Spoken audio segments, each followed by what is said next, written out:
going on, everybody? Doesn't that intro music just get you so damn pumped? Welcome to episode number 9 of Trail Tales, the podcast where I, a thru-hiker and peak bagger, chat with other thru-hikers, peak baggers, and as of today, filmmakers about their experiences in the outdoors and on the trail. I'm super stoked to share today's episode. I'm always super stoked to share the week's episode, but I'm especially excited today because I have a great chat with Jonathan Tuts Meserve of the YouTube channel Trekking On. I've been following Tuts on YouTube for a number of years now, so I was very happy he was willing to do an episode on Trail Tales.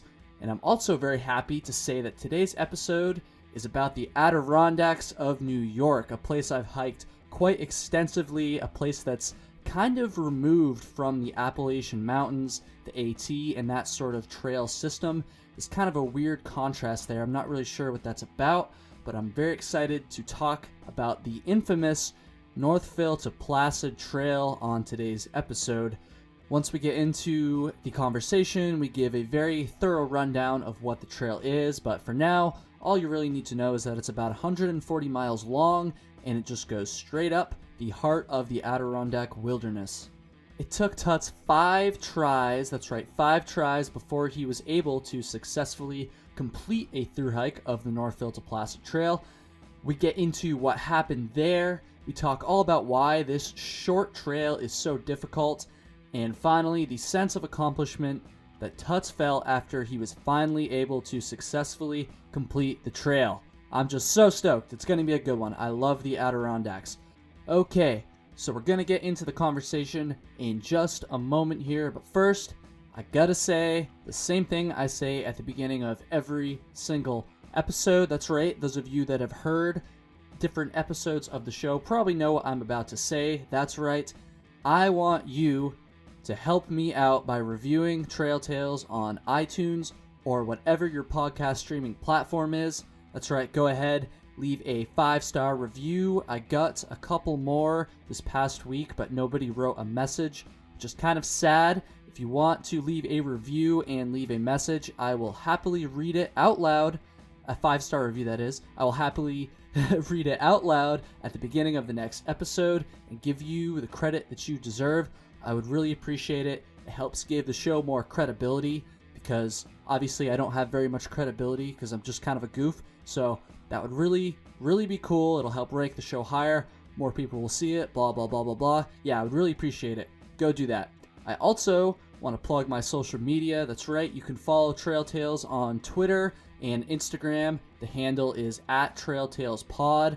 I post a lot of pictures from my Appalachian Trail thru-hike and other hikes I've done throughout the years. So go check that stuff out. I'm also on email because that's where all the cool kids are these days. That's right, trailtalespod@gmail.com. Still haven't gotten any email. Episode 9, still no email besides some spam stuff. So send me an email. Let me know what you think of the show, whether it's good or bad. I would love some advice or some shit talk. Let's get into it. That's right. If you have any suggestions for future guests you'd like to see or trails you'd like me to cover, I would really love to hear from you. Or even if you just want to send me a picture of your dog hiking or something like that, I'll post it on Instagram. It'll be super fun. Everyone will love it. And yeah, send me an email, please. Okay, that's it. Enough rambling. Let's get into the episode with Tuts from Trekking On, Northville-Placid Trail Class 2018.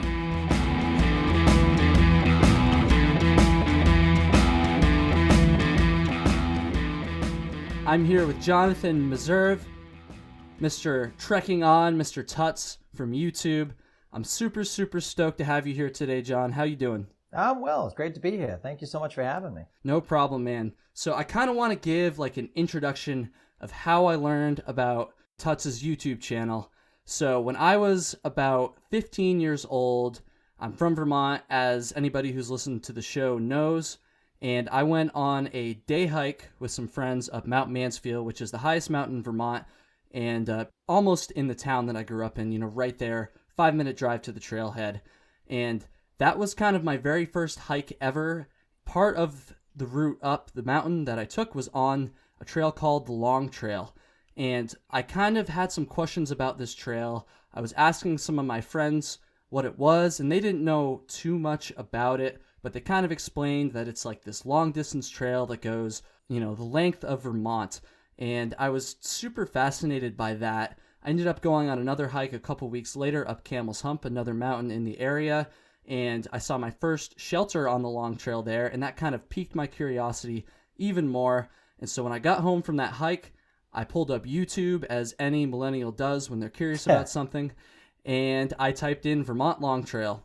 And sure enough, the first video that popped up was Tuts' video, Tuts' series on his thru-hike of the Vermont Long Trail. Now this was probably, I don't even know, maybe 2011 or 2012 that I did this. Now, Tuts, when did you actually make that YouTube series? When did you hike the Long Trail? Well, you're going back quite a ways now. That was back in 2010 is when I hiked it.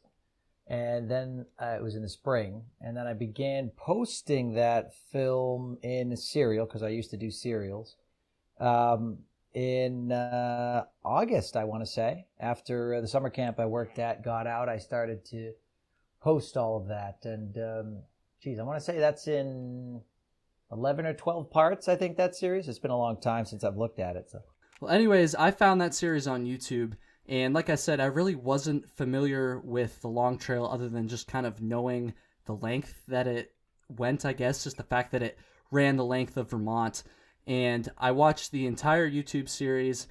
I honestly got to say, that was a huge inspiration for me, a huge peek into the whole thru-hiking, backpacking thing.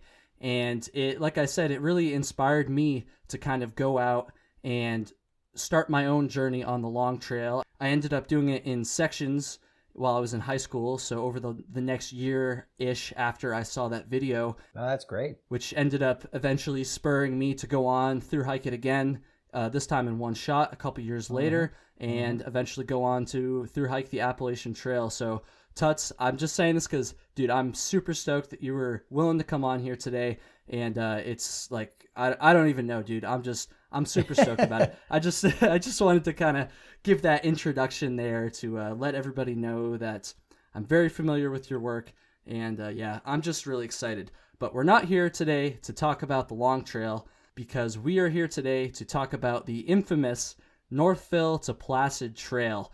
It's about 140 miles long in the Adirondacks. It runs from Northville, New York to Lake Placid, New York, hence the name.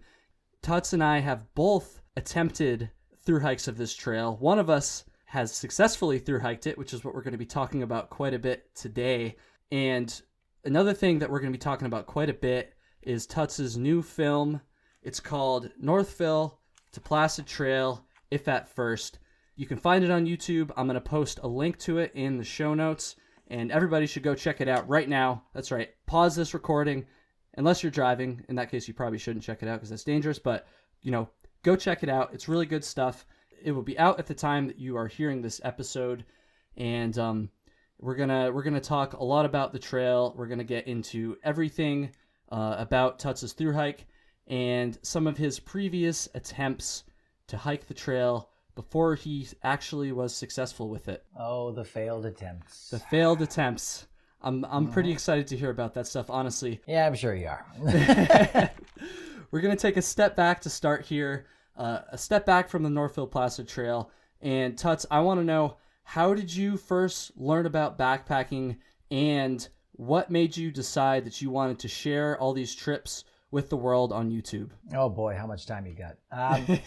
So I got into backpacking in a very strange way. When I was a young kid, about 11 years old, I was in the Boy Scouts, like many backpackers have been. And I did not realize it at the time. This was in the mid-90s, but 1,000 years ago, when the world was flat. We used to go on daily mammoth hunts. It was fun. I was with a bunch of traditionalist backpackers. And for those who don't really know what a traditionalist backpacker is, they're the ones with the giant frame backpacks from the 1970s, usually like, Vietnam surplus type of deal.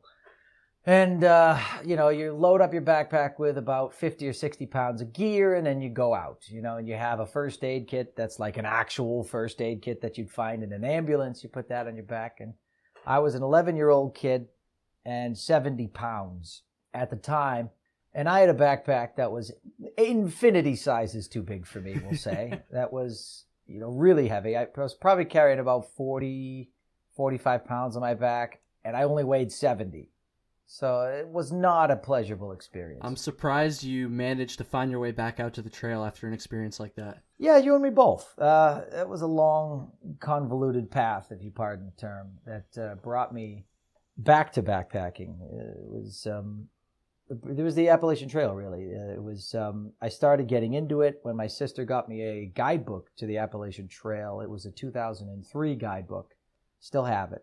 There's the thru-hiker companion from '03. She was in college at the time. She bought it for me, brought it to me, and I was amazed because, it had all, you've probably seen it. It has all the shelters, and it has all the distances and elevations and everything. I was fascinated, transfixed by this. The thought of this journey was 2,175 miles at the time. Of course, it's a bit longer now because they keep switching back in the south because they're lazy. But, I was so amazed by it that I was like, I want to do this. And as soon as I said I want to do this, it sort of became a goal of mine, sort of a pipe dream first, and then it became a goal. But more to your question as to why did I want to film this and share this, and that I don't really have an answer to that. I got a camera for Christmas the year before not the year before, the Christmas before I left for the AT.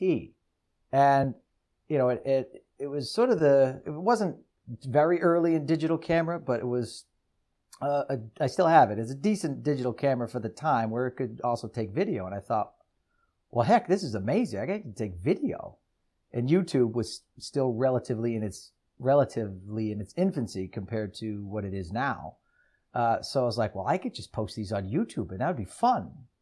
And so I just started doing that, and I just never stopped, really.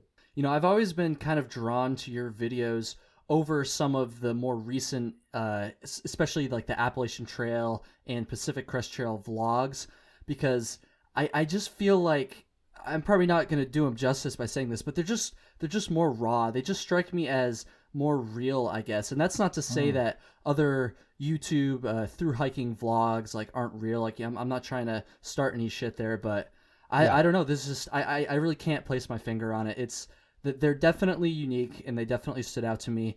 And that's why I've been following for all these years.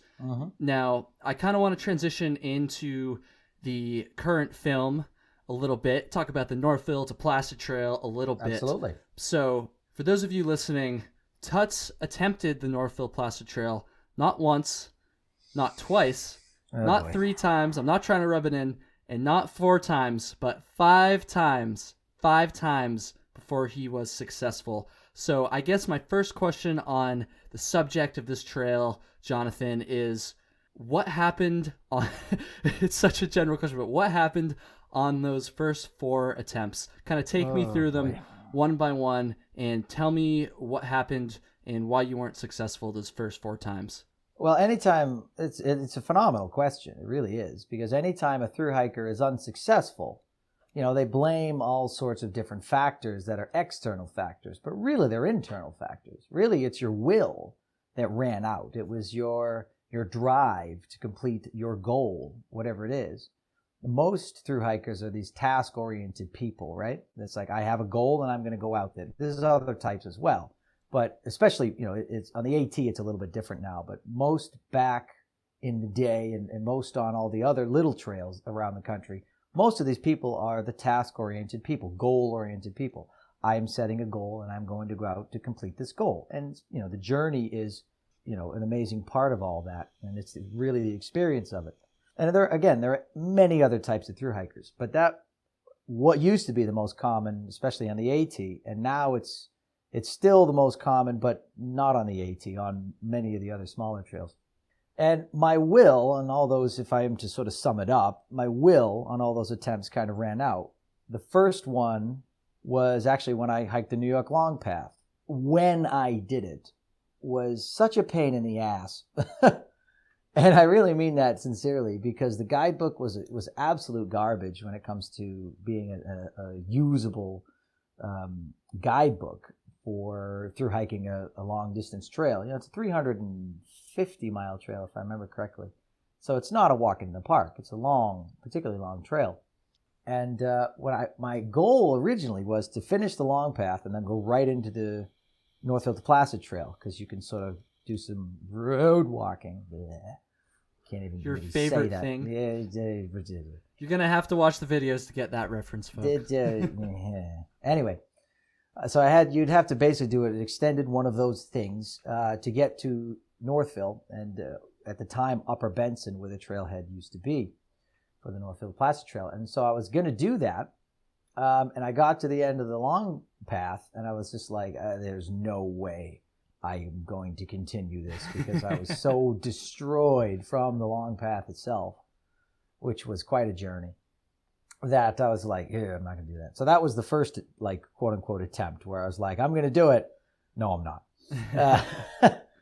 The second attempt, and this is sort of a quote unquote attempt, was I just finished working at a place called Club Getaway in Connecticut. It's like a resort for adults on the weekends, kids during the week. Really awesome place to work and to play.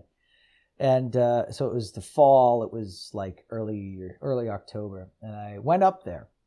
I drove right from the place in Connecticut, Club Getaway, all the way up to Northville. And I'm like, all right, I'm going to do it. I got what I felt I needed to do it, and I was packing up my backpack, and I realized, where's my raincoat?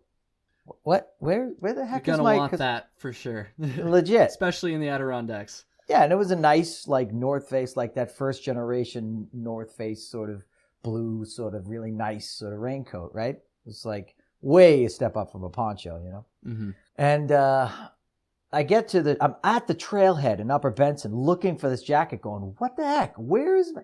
And so I can't find it. So I call down to Club Getaway. Does anybody see my raincoat? It was a couple people still there closing up shop. Have you seen it? Have you seen this thing? They go, well, we don't know, but you can come back and look, which is like 4 hours from where I am. So I drive all the way back. Where is Club Getaway? It's in Kent, Connecticut, on the border with New York. I know Kent, Connecticut. Do you really? I spent, I kind of spent a night. I tried to spend a night there on my thru-hike. And ended up having to walk back to...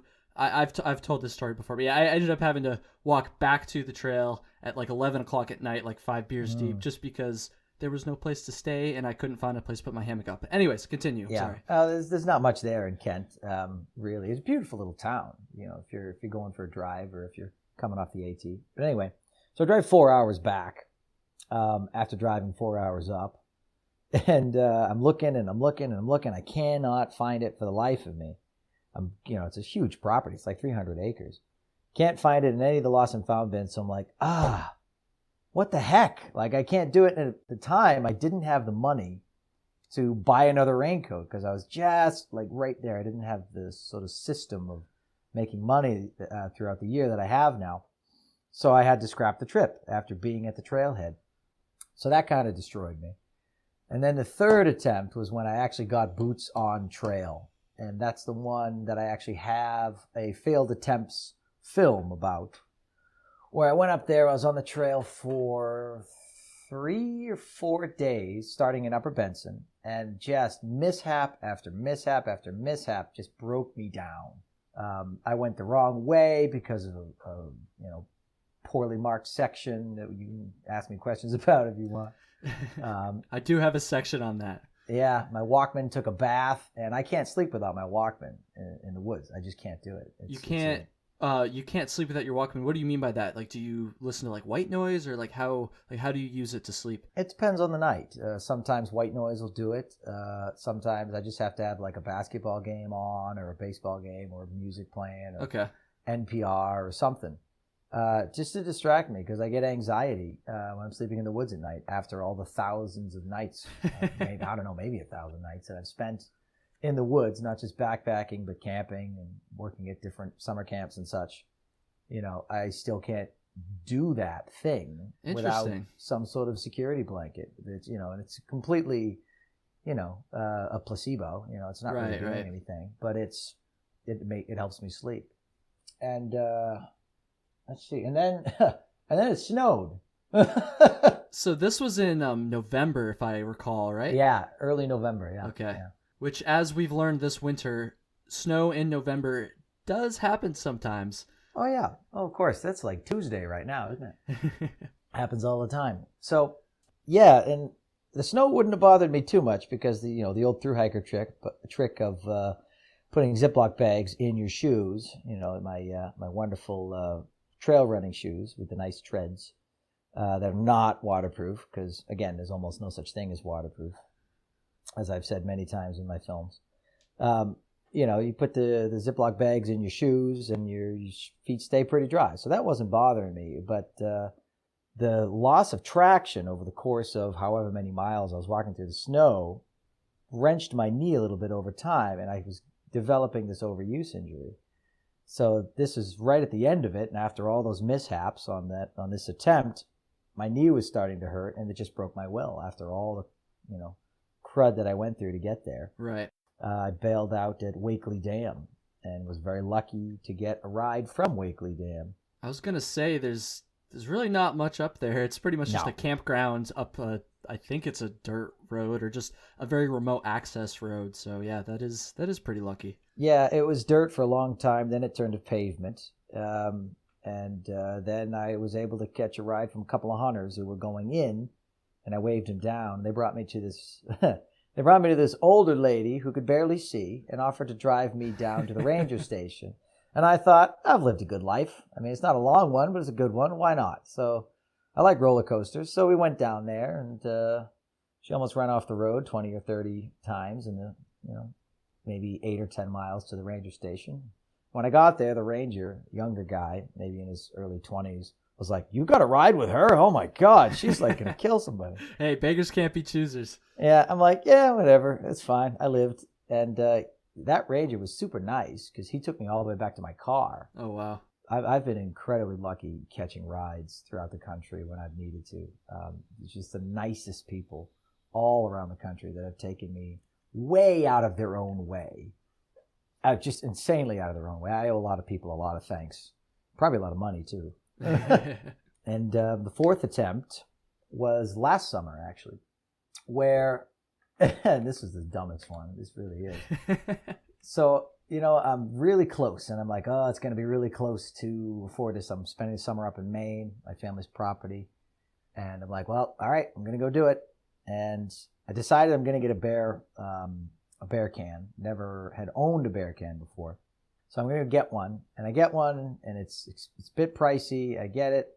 I get the trail map, and I'm like, I'm really close. So I get the food and everything, and I stay at a campground. I'm like, all right, I'm going to head out tomorrow. And then the next day, I'm looking at my bank account, and it's below $100. And I'm like, oh, I just can't do it. It's like, so I went over to New Hampshire, which wasn't too bad of a drive, and spent a week or so with my girlfriend at the time. So that was fun. Yeah, that was the 4 failed attempts. Well, like I said at the beginning, you're not the only one who has failed to thru-hike the Northville-Placid Trail. So I set out in 2015. It was right after my freshman year of college. I set out with a friend on June 1st, which anybody who's hiked in the Adirondacks, especially at the lower elevations, is probably cringing at the fact that I just said that. But we were stupid. Oh, that's awesome. My friend and I, we each had a couple weeks before we had to start work and whatever, just finished our first year of college, and we were like, this is the time we have. We're just going to send it. And that's what we did.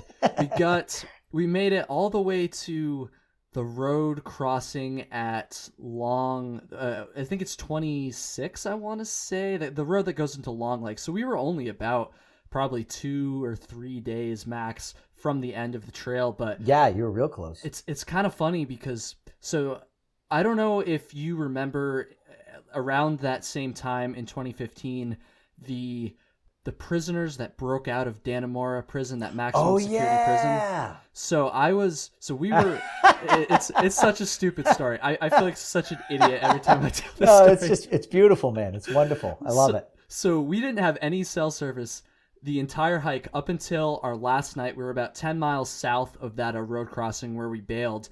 And for some reason that night, I can't remember the name of that shelter, but it was a really cool shelter. It was, I think it was one of the shelters on that lake after that Lake Durant campground, I think it was.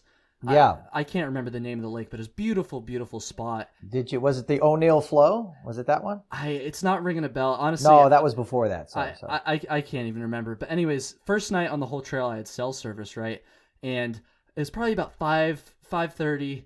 We had just gotten to camp, kind of setting our stuff up. And I got a text from my mom that said something along the lines of, just so you know, 2 dangerous prisoners just broke out of a maximum security prison in upstate New York. That's all she told me. She was like, just be careful. And I was like, okay, hold on a second here. Yeah. I was like, upstate New York, that's pretty vague, Mom. I don't think she really understood what the term upstate New York meant. I think she just thought it was like northern New York, but I wasn't really sure. I was like, okay, like where, like, can you tell me the name of the prison, Mom? Like, what's going on here? And I didn't have any data at the time on my phone, so like I couldn't Google it or anything. All I could do was get and receive text messages, and she didn't reply for like 3 hours. So we're just there, me and my friend. We're like, okay, we know that there's a prison break somewhere in New York, and my friend Dan had taken a field trip to the Dannemora prison a couple years ago when he was still in high school. So he was like, okay, well, hopefully it's not the Dannemora prison, because that's a maximum security prison and we're pretty damn close to it. A couple hours later, Mom finally responds. I was awaiting that text message the entire time, and sure enough, it is Dannemora. At this point, I think we were about 35 to 40 miles straight line south of the prison, so we knew we weren't like immediately like in any danger. There was no chance that they would be in our area, right at that moment. But if we had kept going north, then at some point, and they had gone south after they broke out, there was a very small, but in our minds at the time, very real, I should say my mind, I was freaking out about it more than Dan was. Sorry, Dan. There was a tiny little chance that maybe we could run into them. And that, coupled with the fact that we were just getting our asses kicked by this trail, by the mud and the bugs, like I said, early June, stupid the black idea. Flies are a plague unto the earth. Oh yeah. And we also knew there was some thunderstorms coming for the next like 3-4 days, so we knew the rest of the hike was going to be in the rain. And that was kind of the final straw that pushed us over. We're like, you know what? We only live about 2 hours from the Lake Placid area. Why don't we just come back another time?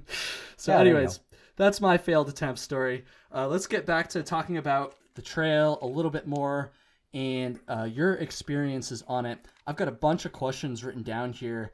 Sure. I think we should just jump right into them. So I guess kind of on that note of the Northville-Placid Trail being kind of a bitch sometimes, I guess my question for you, Jonathan, is, okay, so on paper, the trail really doesn't look that difficult, only about 140 miles long if you do that road walk at the very southern end. It's not a long trail, and if you look at an elevation profile, it's pretty much entirely flat. There's one, like, I think your video said it was like 1,300 feet, like one little climb, but the rest of the trail is completely flat. So getting to my question here, why is such a short and flat trail so difficult? I mean, it's a very complicated question. It was vexing me that it was giving me so many problems, but there's a lot of factors that go into it. First of all, it's the mud, like you said in your failed attempt. It's not quite as muddy as the Vermont Long Trail or the Appalachian Trail section that goes through Vermont, but it's close. And you're almost always in the lowlands. You're following the rivers, you're following the lakes, around the borders of the lakes and so forth. So you're always in, there's lots of beaver activity. So there's a lot of mud. Wet feet, they play into your psyche, your mental state, your positive attitude. Absolutely.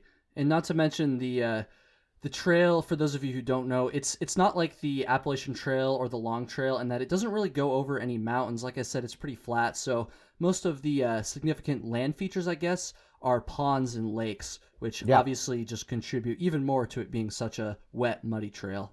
And it's the bugs as well. And one of the things I didn't document in the film was the one day that I was going through the Canada Lakes Wilderness, where I was in there in July, and that's the heart of the deer fly season.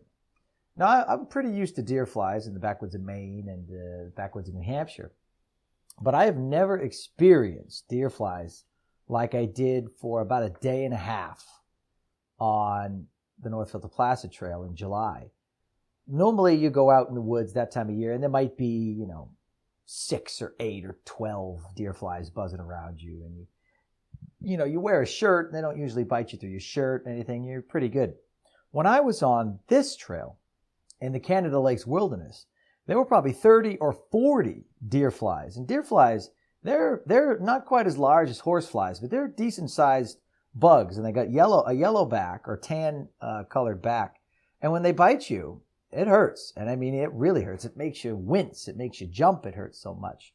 And you can't just slap them because they don't die. You have to slap them and rub so it pops, because it's like a demon seed. You're not going to just hit it and have it die. You have to pop that sucker. It's like a zit.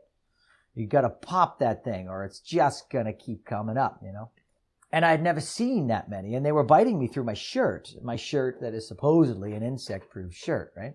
And I was doused in bug spray, and I had my head net on. I almost never go out in the wilderness without a bug net for my head, right? And they were absolutely assaulting me. They were biting me on the sides of my back, that little part where the backpack wasn't covering. So I couldn't even really get there with my hands to keep them batted away. So what I had to do to combat that, I had a bug screen, like a bug net that I would drape over me at night, sort of hang it up in the shelter, right? Like something you'd see over a cot, in like an old Amazon rainforest film or something, Mm-hmm. So what I had to do is, make that into like a big, almost like a shawl, and drape it sort of around my back and then up over my shoulders and then down my back, and then put my backpack on over that. And that kept him off me, and I was fine. And then about 20 minutes after I made that, I passed a bigger dude, younger dude, who had about twice the deer flies around him that I had around me. And he was having a hell of a time. I can imagine. And I was like, yeah, the bugs are pretty bad. He goes, oh my God, this is awful. It's like he was. And the Canada Lakes Wilderness is the only place on that trail, as you probably well know, that you are far away. You're more than a day's hike away from a bailout point. Actually, so I was thinking about this at the time. I am pretty sure that West Canada Lakes, that area, is the most remote part of all of New York State, because West Canada Lakes is the most remote part, from my understanding anyways, of the entire Adirondacks, and I'm just assuming that's probably the Adirondacks are the most remote part of New York State. Therefore, it's got to be the most remote part of New York State, right? One would assume. There's no roads out there, and it just takes you the normal person, if you're going deep into it, it's going to take you 2 or 3 days to get in there. For someone, a true long-distance backpacker who's like a speed demon, because there's many different types of long-distance backpackers, you're going to get through it pretty quick, but it's more than a day's hike for, even your Herculean thru-hikers. And that's kind of a factor as well. So you have the mud and you have the bugs, and it's rough, There's a lot of sections where you're not getting a good stride in, and that wears on your conscience too, especially if you're those real task-oriented people where you just want to go, but you're breaking your stride all the time. You can't get a good stride in for a couple miles. That wears on you too. It's don't be fooled by the statistics about the trail. It's rugged. It's just a tough trail for how short it is. I know, going back to the bugs thing for just a second, there was one point in the film where I remember you were just kind of holding the camera, talking while you were hiking, and there was like a 10-second clip where there was actually a fly literally on the lens of the camera. Deer fly. And usually, I feel like it would just land and like fly away, because I'm pretty sure you were moving at the time, but I mean, that thing was not intimidated. Mm-hmm. It stayed there for, like I said, about 10-15 seconds and did not really seem to give a shit. So the bugs are absolutely relentless on that trail. I mean, I guess it depends on the time of year, but certainly in June, I can tell you they are, and it sounds like they are in July as well. I guess maybe I would recommend doing the trail in the fall if you have a chance, but I know that's not always possible based on people's schedules and stuff. Yeah. So, yeah, it's a tough trail for sure. One thing I kind of noticed or made an observation of while I was watching your film, Tuts, is it kind of seemed, and I don't want to put words in your mouth, I guess, but to me anyways, it almost seemed like you were doubting yourself just a little bit at Always. times, kind of talking about, the struggles that you were having while you were out there, and especially bearing in mind, all your previous failed attempts to complete the trail. So I guess my question is, were you doubting yourself when things were going wrong out there? And did that kind of have to do more with your history with the trail or some other like external factor, I guess? Well, it's all internal. Like I was talking about earlier, doubting myself is my default. When I go out to a trail, it's always this, okay, this trail is however long. I'm going to make it to the end. But deep inside, it's like, okay, this is going to be really tough and you might not make it. You always have to deal with those things in the back of your mind, especially if you're alone, like I am most of the time, because there's nobody to tease you. Like say, oh, you can't make it the extra mile today. Come on, you wuss, just get going. That sort of camaraderie can actually really help you to snap out of bouts of sadness or bouts of boredom. Or a lot of people don't realize one of the hardest things for a real long distance lone backpacker is combating boredom. Because if you're doing 35 miles in a day, like I've done many times, you get so bored after the 20th mile and you still have 15 miles to go. So you have to, first of all, you have to like your own company. And I do sometimes, and sometimes I don't. So there's a lot of factors as to like that brings things like that sort of mental aspect into it. But yeah, of course I doubted myself on many occasions, but I think everybody does it at times. But it's not the only real wisdom that I have for anybody in any social situation is that you're going to struggle. You're going to doubt yourself. You're going to think you're not worth it, but you have to prove yourself wrong. That's where strength comes in. Strength of character, strength of will to overcome the self-imposed barriers that you have. So kind of on this note of the mental aspect of thru-hiking, this is something I've covered quite a bit in the show. I've asked a number of my guests about this because it's honestly something I'm very curious about. It's something I took very seriously in preparation for my Appalachian Trail thru-hike.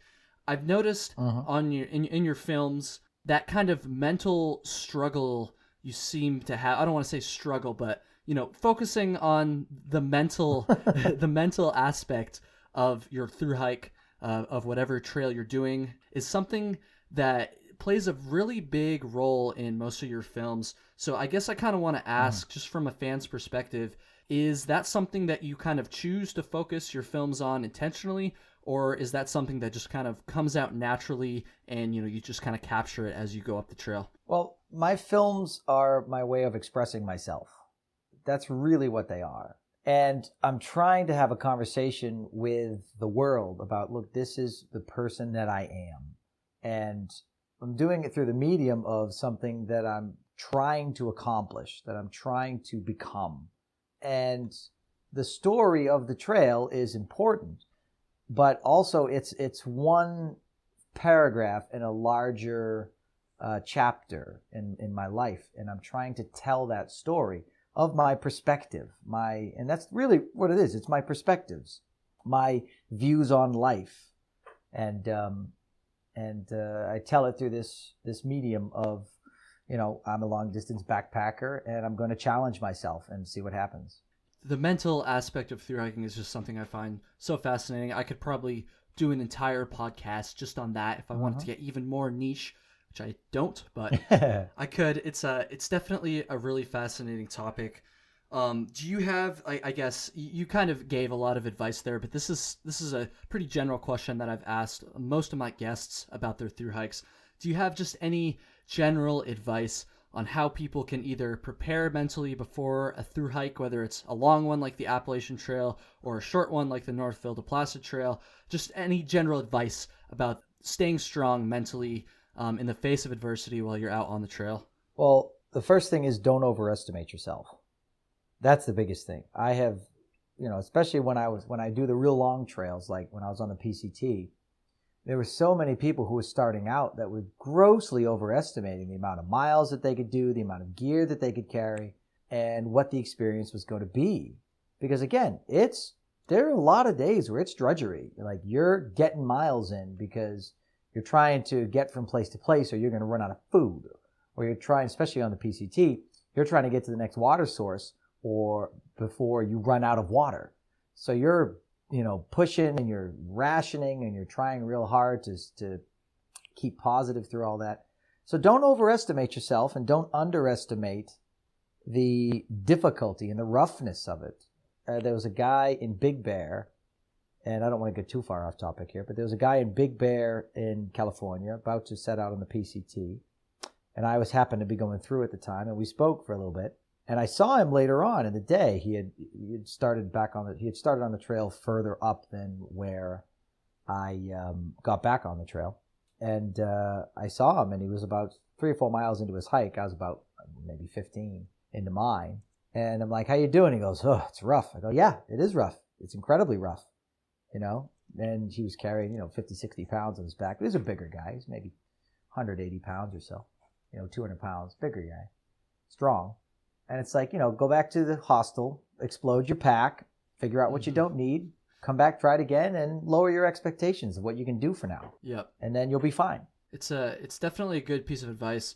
Another piece of advice I would recommend is, I'm not just saying this to stroke your ego, but go watch Tuts' YouTube videos because like I said, there's a huge focus in pretty much all of his films on some of the things he has to overcome while he's out there, or even before the trail, or whatever it is. One that just kind of is off the top of my head is the time you suffered from heat exhaustion or heat stroke on the Ozarks Highland Trail. Oh, Jesus. And yeah, there's just every single one of the films has a lot of good stuff in there about that. And I think just watching that stuff would definitely be a useful tool for anybody who's preparing for a thru hike, even if it's not a trail that Tuts has hiked. So on that note, I kind of want to go back to the Northville-Placid Trail before I stray too much here. So one of the things that kind of stuck out to me when watching your film was the amount of miles that you were hiking. I mean, it's not uncommon for, thru hikers to be doing 20, even 30 plus mile days, depending on the terrain and the trail that you're on, of course. But I just got to ask, because I know you unintentionally did a almost 40-mile day at one point. Yeah. But even that aside, the rest of your miles looked like they were pretty high, I would say, especially for someone hiking a shorter trail who, hasn't been hiking for 2 months already and has their trail legs, per se. So why did you choose to do such big mile days? Yeah, I was out of shape too, to be honest with you. I know that sounds awful, but no way. You can't do those miles if you're out of shape. There's no way. You should see me when I'm in shape. Ha ha ha. No, but I've been suffering from injuries all throughout the winter and the spring because of a fall I took in a driveway. So I had a bruised bone in my knee, so I couldn't run. So when I say I was out of shape, I was actually not in particularly good shape when I left for that trail, for me anyway. And but I was in shape enough apparently to do 20 plus miles a day every day. Right. But I kind of forgot what the question was again. Can you repeat that as I got off topic? Yeah. So I was just kind of wondering why you did such big big mileage days. Was that a plan from the beginning, or did you just kind of get out there and you're like, fuck it, I'm just gonna send this shit.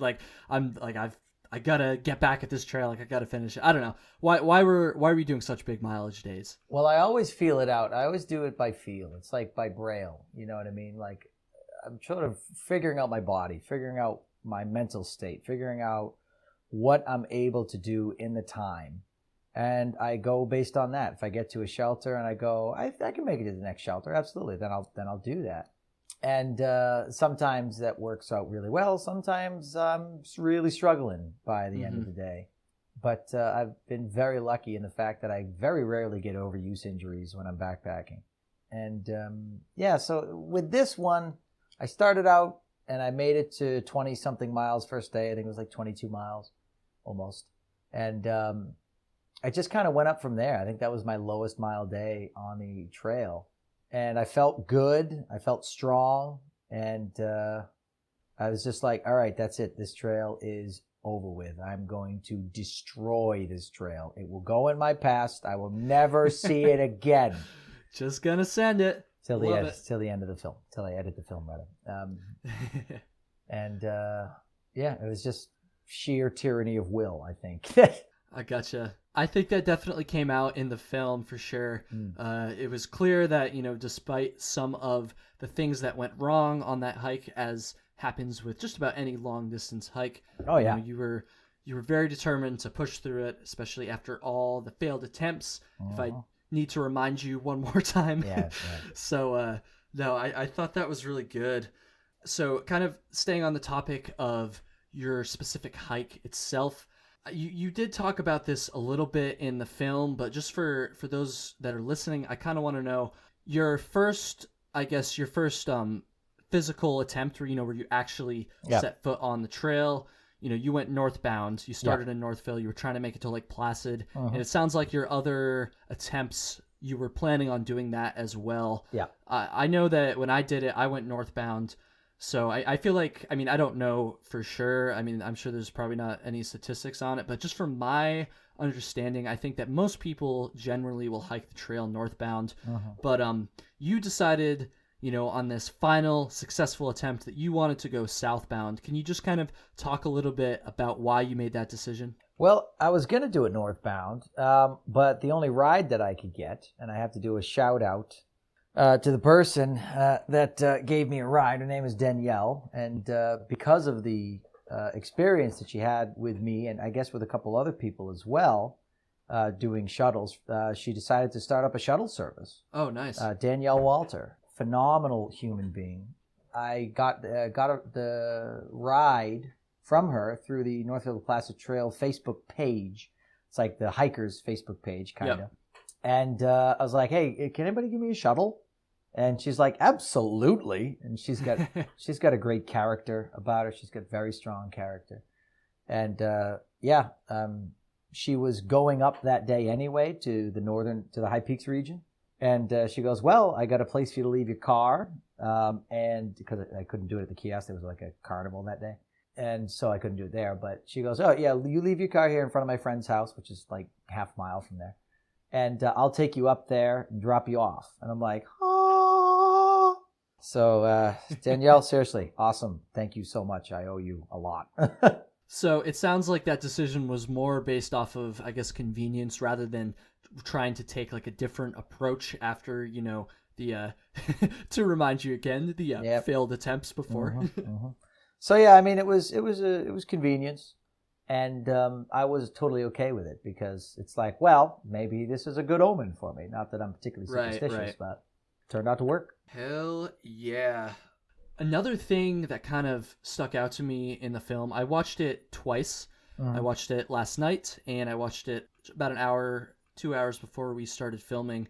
And one of the things, like I was saying, one of the things that stuck out was the thing that you mentioned when you got to a point that you had previously had a little mix-up at. That is I think you know what I'm talking about, the point where there was not a sign the first time you went through.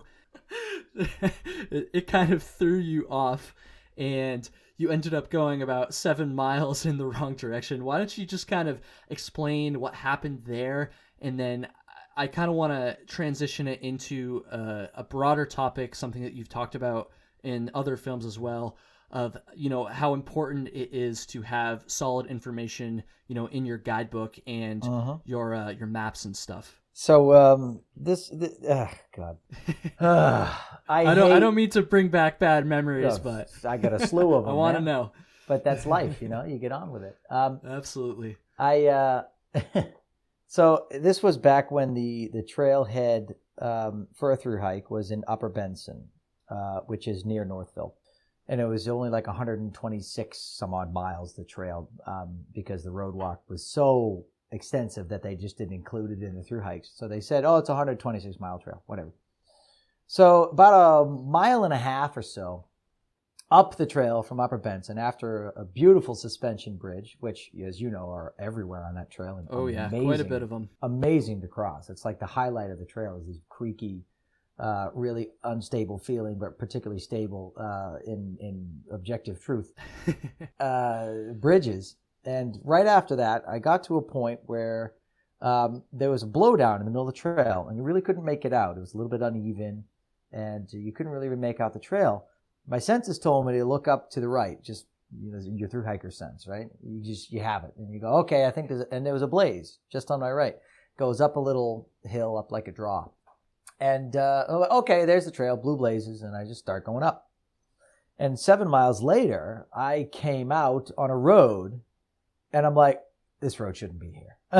This is not on the map. Something is wrong. And so I'm looking and looking and looking. I'm like, did I go this far and pass all these shelters? Am I hiking 5.5 miles an hour? Probably not.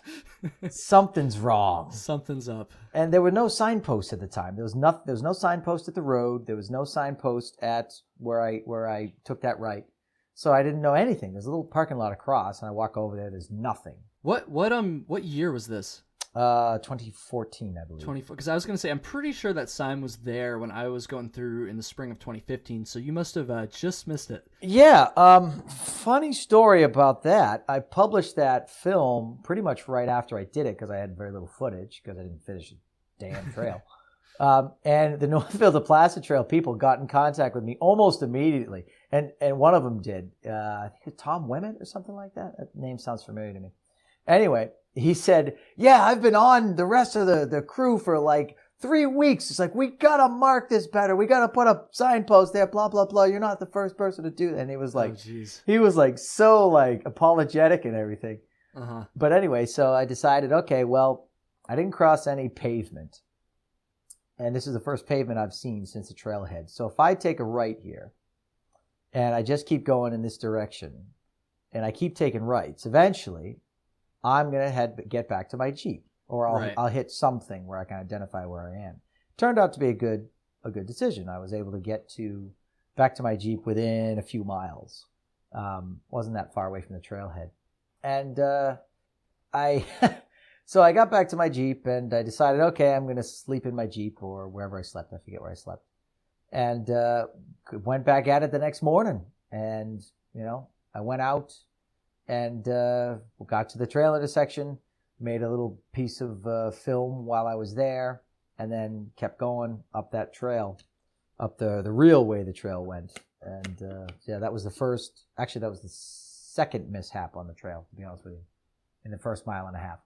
So I kind of want to transition a little bit more into the end of your hike. Now, this was, the final few minutes of your film were, in my opinion, I don't even know, the part that stuck out to me the most, I guess. I mean, as you were kind of doing that last, for those of you that don't know, the last, I guess it's only like 4 miles now. When I went through, it was still like 10 miles. I think they must have had another reroute since I went through. Yes, they did, yeah. The official technical end of the trail is right in the center of Northville, New York. Mm-hmm. So a lot of people, myself included, will just skip that section. Mm-hmm. They'll just go right to the first trailhead and, kind of head north or end their hike at that point, I guess. But, you were determined to conquer that trail. Yeah. And actually, on that note, one of the things you said right at the end of your film is, I quote, "I don't just want to hike this trail, I want to conquer it." And like I said, that end part really stuck out to me. The emotion that you were feeling was very, very obvious, especially in that, kind of final shot where you get up to the sign and you're kind of like, okay, you know what? After all this bullshit, all these failed attempts, if I need to remind you again, keep going. It's fine. This is kind of turning into a little meme for this episode, but yeah, you were clearly very emotional about it. Super stoked, obviously. So I guess my question is, when you're walking through Northville, you finished the wilderness section of the trail. You just got those last couple miles on the pavement, doing that road walk thing, which I know you love so much. So what's going through your head there? You're that close after all these struggles. What's going through your mind there? Well, you got to remember too, it's a protracted thing because it's like 4 miles. And, that's an hour to an hour and a half, depending on, because it's pavement, so you can really just pound it out. Right. Hour to an hour and a half, depending on, how good my knees are feeling, my hips are feeling when I hit the pavement. So you got a long time to think about that, and a long time for it to build, and a long time for the impatience to build. It's like, I need to get this trail done. And the whole time I'm saying to myself, patience, patience, patience, patience. Just ride it out, calming myself so that I don't end up into an all-out sprint and destroy myself in 10 minutes. But, as I was getting closer and closer, I was getting more excited and more excited. And, the emotion started to build as I was crossing the bridge, because there's this big, beautiful bridge. I got a really good drone shot of it too, actually, or a half-decent drone shot of it. Other people could take better drone shots than me, but it was a pretty good drone shot over the bridge. And hiking over this bridge, it's like, okay, here it is. I'm coming to this trailhead. Finally, I'm going to finish it. And it just, all the emotion, all the frustration, and this little piece in the back of my head that was just haunting me about this trail for years and years and years, was just finally about to come to fruition. And I broadcasted that live, actually, which is why the last, oh, really? Almost the last shot is like just weird, like cell phone shot, where none of my other shots were like that. I was going to say, I was somewhere in Virginia on the Appalachian Trail, so I did not see that, but that's pretty cool. There you go. So yeah, I was broadcasting it live on my Facebook at the time, the Trekking On Facebook page. And, 2 people saw it, but whatever, it was fun. And, so that's why the shot's a little wonky. And because I didn't want to set up a shot and then walk into it, because that's not... You wanted to capture that raw emotion. You didn't want to stage anything. Yeah, it wasn't authentic. I hate staging stuff. I try to avoid it at all costs. It's like, if you see me climbing up something, it's because I'm climbing up it for the first time. If you see me going over a bridge, hopefully it's because I'm going over that bridge for the first time. Then I have to go back and get the damn camera. But that's why I have a drone now, because I can bring the camera back to me. Oh, really? Yeah.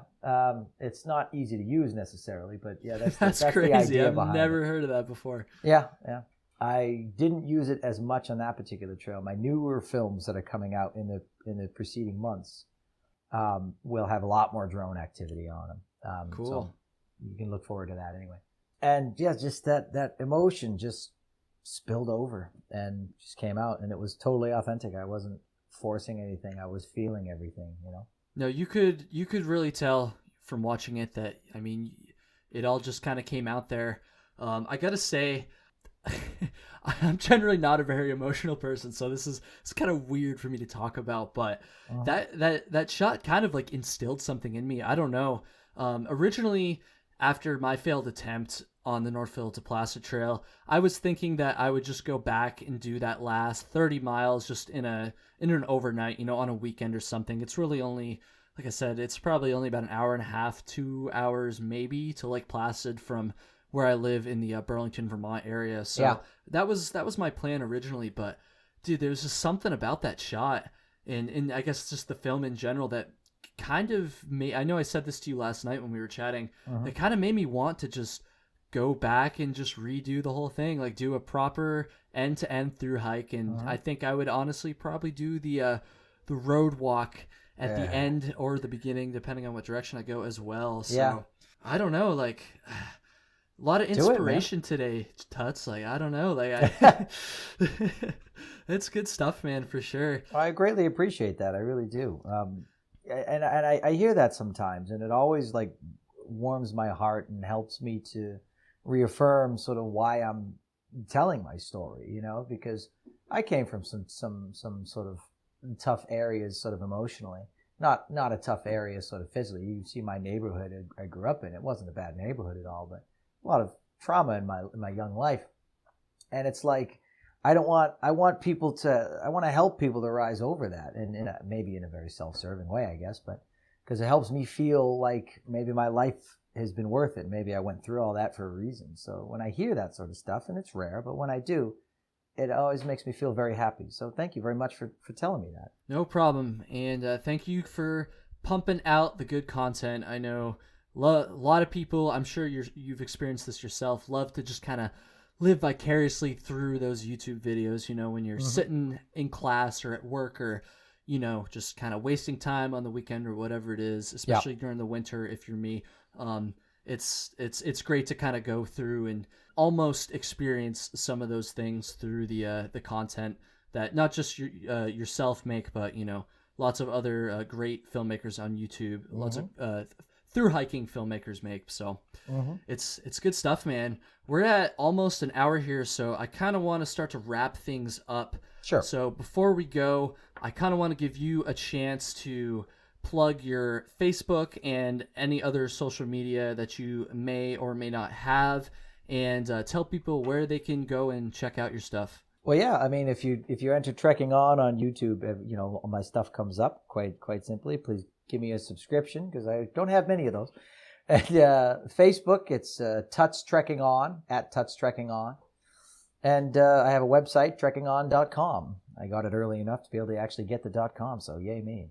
There you go. Back in 2010, I believe I got that. So it's been a while now. Yeah, you've been at it for a while. That's another thing actually I meant to say at the beginning is I don't want to say you were like the first because not even I'm not close. sure, but I don't know. At least from my understanding, you were among the first. I don't want to say vloggers because you don't really vlog, but one of the first filmmakers, thru-hiking filmmakers on YouTube, which I think is how I kind of found you. So I don't know. My last question here. I know at the end, or maybe it wasn't at the end of your film. Maybe it was on Facebook. I can't remember. Maybe it was both. I can't remember. But you said that there was more to come for Trekking On very soon. Yeah.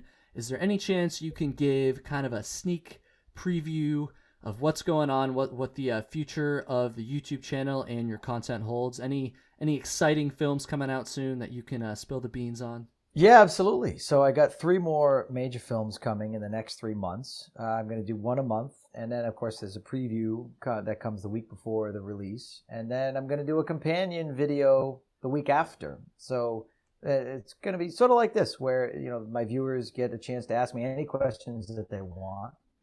And I'm going to review the trail itself, sort of like what I did here.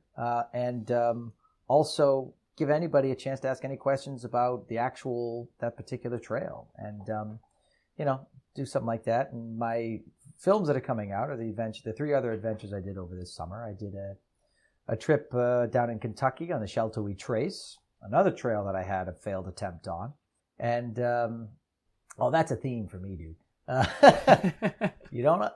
I'll get it eventually. Like I always, if I fail at something, that's all that matters. First attempt in learning. Just remember that. Fail. There you go. First attempt in learning. And I got a fishing expedition I did throughout the state of Maine, looking for lake trout, or togue as they call them out there. And then I got, and that's actually, I got a really lot of great footage of that one. And then the last one is a 5-day paddling expedition on the largest lake in the state of Maine, Moosehead Lake, where I was in a kayak camping for 5 days on that gigantic lake. And that was quite impressive. Good stuff. So everybody, go check that stuff out. Trekking On YouTube and Facebook. Tuts999 is the official handle, I believe. No, it's Trekking On now. Oh, is it? Okay. Yeah. See, I still know you as Tuts999. Yeah. But like I said, I'm kind of an OG fan, so. Yeah. My bad. Trekking On. Go subscribe. Go check all that stuff out, especially the Northville-Placid Trail film. Like I said at the beginning of the episode, I will have a link to that in the show notes. And that's pretty much all I got. Tuts, thank you so much for taking the time, man. I really appreciate it. Not a problem at all. Thanks for having me on. I greatly appreciate the invitation. Of course. And for everybody listening, thank you very much. I really appreciate it. That's all for now. Have a good one.